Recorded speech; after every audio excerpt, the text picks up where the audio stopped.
treat yourself like you're someone that you care about. See, I read this piece of work by Jung a long while back, and it was a meditation on the injunction to treat your neighbor as you would like to be treated, something like that. And what Jung pointed out, which I really liked, was that wasn't an injunction to be nice to other people.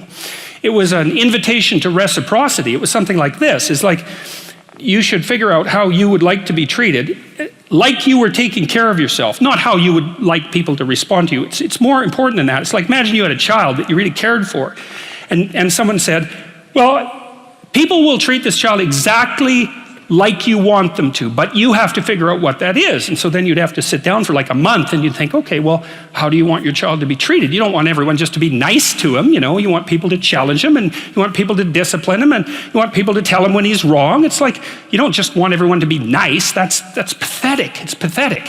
There's no challenge in that. And so, well, you want to treat other people like you would like to be treated. Well, then you have to figure out, how would you like to be treated? And while you'd like people to fawn all over you and just lay everything at your feet, it's like, no, that's not something you'd wish for someone that you were taking care of. And then there's an additional problem, which is, it's often the case that people will treat other people better than they treat themselves.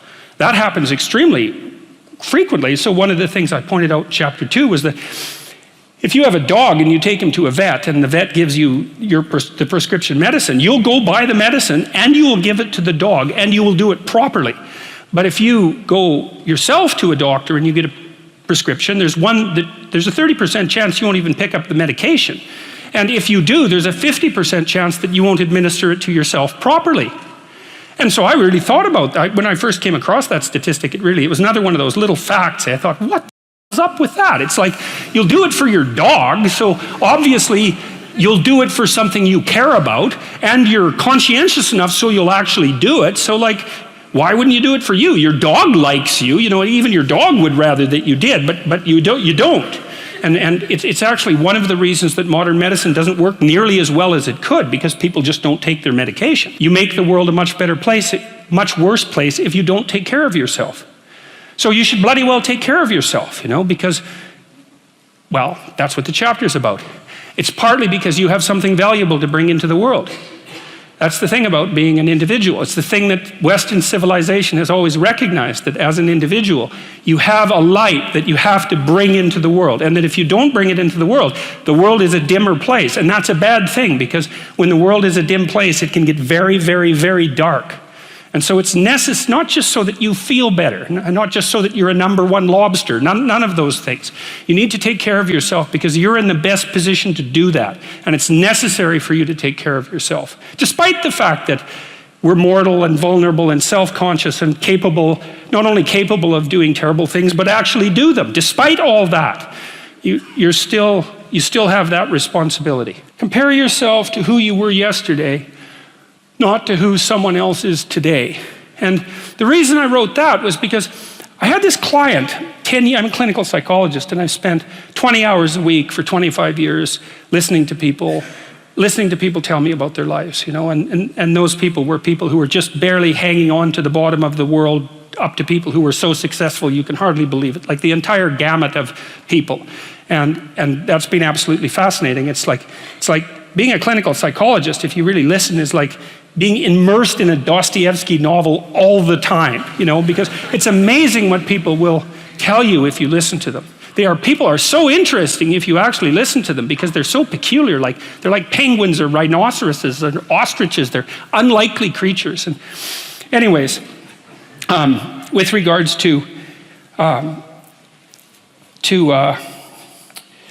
comparing yourself to who you were yesterday and not to who someone else is today, this old client of mine, he was about 85 when he came to see me, and he was a financier and a kind of a mathematical genius. He made these little pendants out of a mathematical symbol for the most beautiful mathematical equation that was ever written. He made them out of gold, and he would hand those out. And he had studied psychology as a young man, and he introduced me to this concept that I didn't know about, called the Pareto distribution, which, see, I'd been taught as a psychologist that most human characteristics were normally distributed, right? So most people were average and some people were extreme. That's a Pareto or a normal distribution. Intelligence is like that, and height, there's more people of average height than very tall or very short, and weight is like that, and lots of things are normally distributed, and psychologists tend to assume that everything is, but it isn't.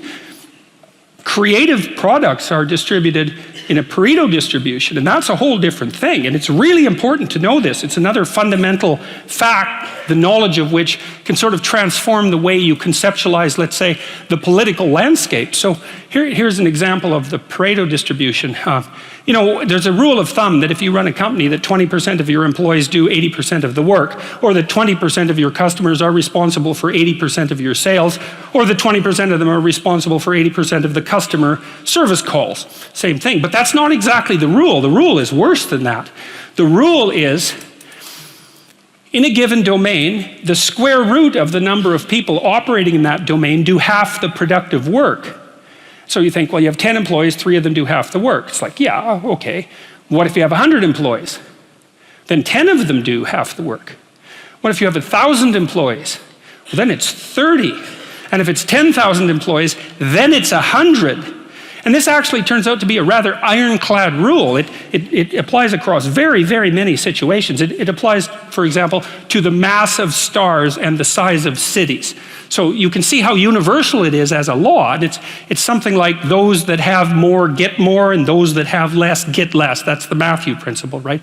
To those who have everything, more will be given. From those who have nothing, everything will be taken away. And the economists sometimes call that the Matthew principle. And so what that lays out is a world that's rife with inequality. So you hear this idea that I think it's the 85 richest people in the world have more money than the bottom 2 billion. That's a Pareto distribution phenomena. And you might say, to hell with capitalism for producing that. It's like, sorry, you got your diagnosis wrong. It's a natural law. It's no matter what society you study, you get a Pareto distribution of wealth. You get a Pareto distribution of number of records recorded. You get a Pareto distribution of number of songs written or goals scored. Like any creative product has that characteristic. And it's partly because as you start to become successful, let's say, people offer you more and more opportunities. And as you start to fail, people move away from you and you plummet. And so, okay, so that's rough. So what it means is that there is always a landscape of inequality. And I'm not saying that we shouldn't do anything about it, although I am saying that we don't know what to do about it.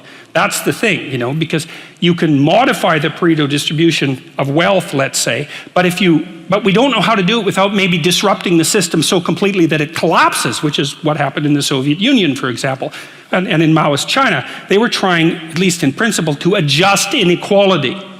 But the cure was far worse than the disease. And the truth of the matter is, we actually don't know technically how much inequality there has to be to generate wealth. We can guess, and you could say, well, there should be less, and you might say, well, there should be more. If you're left-wing, you'd say less, and if you're right-wing, you'd say, well, we'll just let the inequality flourish. But we do know that it's inevitable, and we also know that we don't know how to regulate it. So, there is inequality. What that means is there's always going to be people around that are better at something than you are. And that's a problem, because you can get jealous and you can get bitter and you can get resentful, and worse, you can get hopeless, because you look like I have this friend of mine. He told me something so funny.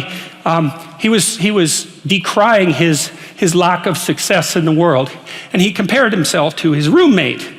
And he said, his college roommate was doing much better than he was. And his bloody roommate was Elon Musk. It's like, really? It's like, oh, you're not doing as well as Elon Musk. Well, you can see it would take it rather personally because they were roommates and everything. It wasn't like he was doing badly. Like he was doing pretty damn well. It's like, I'm not as good as Elon Musk. It's like, yeah, well, you and like 7 billion other people, But I thought it was instructive because you have to be careful who you compare yourself to. Now, you can't just not compare yourself to successful people, right? Because then you don't have anything to aim at.